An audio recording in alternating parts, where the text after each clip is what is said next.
Welcome to Virupakshi news channel.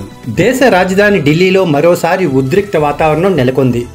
పలు పాఠశాలలకు వరుసగా బాంబు బెదిరింపులు రావడంతో విద్యార్థులు, తల్లిదండ్రులు, ఉపాధ్యాయులు ఆందోళనకు గురయ్యారు. తాజాగా DPS Dwarka, Krishna model school, Sarvodaya స్కూళ్లకు బాంబు బెదిరింపులు వచ్చినట్లు స్కూల్ నిర్వాహకులు తెలియజేశారు. సమాచారం అందుకున్న వెంటనే అధికారులు అప్రమత్తమయ్యారు. విద్యార్థులు, ఉపాధ్యాయులు, సిబ్బంది అందరినీ సురక్షితంగా బయటకు తరలించారు. తర్వాత ఢిల్లీ ఫైర్ సర్వీస్, పోలీసులు, బాంబు డిస్పోజల్ స్క్వాడ్లు అక్కడికి చేరుకొని స్కూళ్లలో పూర్తి స్థాయి తనిఖీలు చేపట్టారు. ఇంతకుముందు వచ్చిన అన్ని బాంబు బెదిరింపులు నకిలీగానే తేలాయి.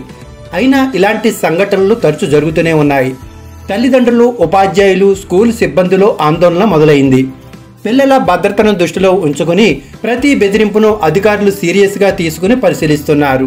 స్కూళ్లను ఖాళీ చేయించడం, బాంబు డిస్పోజల్ స్క్వాడ్లతో సోదాలు చేయించడం ఇప్పుడు సర్వసాధారణంగా మారిపోయింది.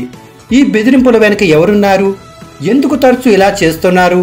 ఏదైనా హెచ్చరిక కోసం చేస్తున్నారా, లేక కేవలం ఆకతాయితనంగా తమాషా కోసం చేస్తున్నారా అనే ప్రశ్న దేశవ్యాప్తంగా చర్చనీయాంశంగా మారింది.